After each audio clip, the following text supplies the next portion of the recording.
tenez-vous bien.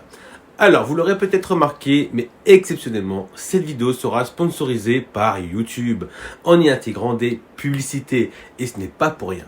Mais on va y venir. D'abord, cette vidéo s'adresse à vous, et plus particulièrement à toi, qui aujourd'hui fait partie des 500 personnes qui regardent encore en moyenne mes vidéos.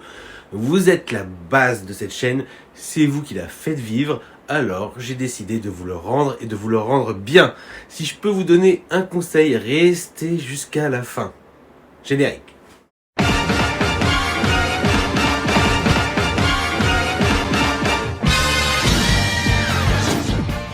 En ce moment, je suis pris par un gros dilemme, qui est celui de faire une nouvelle grosse épuration dans ma Mangatech. Mais quel est le souci pour moi qui est justement prôné dans mes premières vidéos, l'art d'épurer sa Mangatech. Ce qui fait la différence aujourd'hui, c'est que j'ai de nombreuses séries que j'affectionne particulièrement en format papier, mais qui sont aussi disponibles en format numérique. Des mangas qui font partie de l'équation et qui font partie de mon cahier des charges pour rester dans ma Mangatech. Grosso modo, je parle de manga avec une belle édition que je compte relire et relire à l'envi.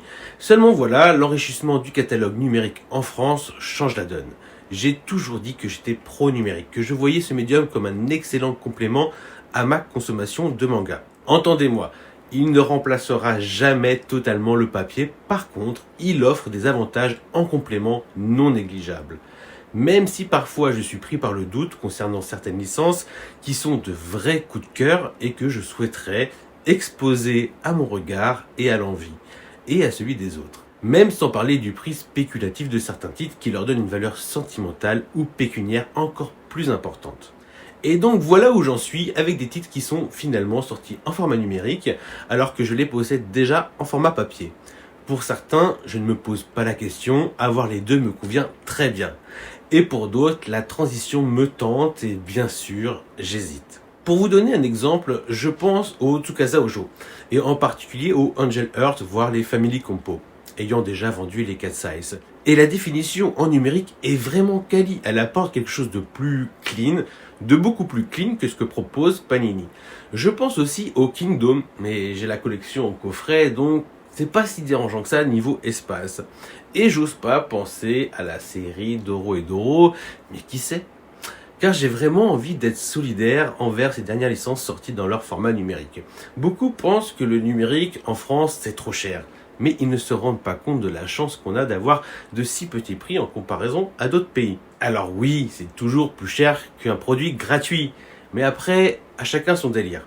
Pour ma part, je suis un acteur du manga en France depuis plus de 25 ans, maintenant ne serait-ce qu'en tant que consommateur, et j'en suis fier. Fier avec d'autres d'avoir participé au fait que certains sont très fiers que la France soit, soi-disant, le deuxième pays consommateur de manga au monde après le Japon.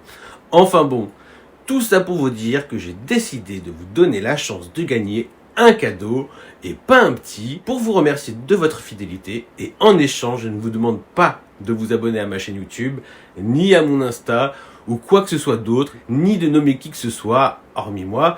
Je vous conseille même d'en parler à personne si vous ne voulez pas diminuer votre chance de gagner. Non, la seule condition pour que je vous retienne lors du tirage au sort est que vous partagiez une de mes vidéos que vous aimez ou qui fait que vous continuez à me regarder. Bien sûr, ce sera preuve à l'appui en me nommant avec un hashtag MangaBadass. Et maintenant, place au cadeau, il est temps que je vous révèle ce que la pub risque de payer en frais de port. Est-ce que le cœur de Thomas de Moto Hagio, édité par Kazé, vous parle? Vous pouvez vous reporter à la vidéo que je lui ai consacrée, je vous laisse découvrir sa valeur spéculative. Et pour être sûr de plaire à tout le monde, je vous propose pour chez Mangetsu des mangas en format poche qui comprend les 5 tomes de Aoshi, les 4 tomes de Shirulan, les 3 tomes de Keiji, ainsi que le tome 1 de Suten no Ken. Donc c'est l'un des lots, soit le lot de Awashi, soit le lot des Tetsuo Hara, soit le lot de Shirulan. Sur ce, à vous de jouer. S'il y a bien une vidéo que je vous conseille de ne pas partager, c'est celle-ci, au risque de faire diminuer vos chances de gagner. Il n'y aura qu'un lot à gagner pour cette fois. Après, je vous conseille de tenter votre chance parce que sur 500 viewers, il n'y aura peut-être que 5 participants. Qui sait? Je compte sur vous pour me nommer, vous connaissez, @mangabadass, lorsque vous partagez l'une de mes vidéos. Ainsi, je pourrai prendre en compte votre participation pour l'un des lots que je vous propose. Celui qui sera tiré au sort me donnera son souhait. Cet événement durera une semaine à partir de la publication de la vidéo, puis je verrai, c'est fort probable que je vous propose de nouveaux lots avant Noël. Sur ce, je vous dis à bientôt pour de nouvelles vidéos. D'ailleurs, je pense faire un petit récapitulatif des meilleures lectures manga que j'ai eues avec cette chaîne. D'ailleurs, on s'approche des 2 ans de la chaîne. Alors au début, je voulais faire juste pour 2021, mais je me demande si je vais pas faire pour les 2 années, 2020-2021. De toute façon, il y a certains titres qui se chevauchent. Enfin voilà, je vous dis merde, ciao!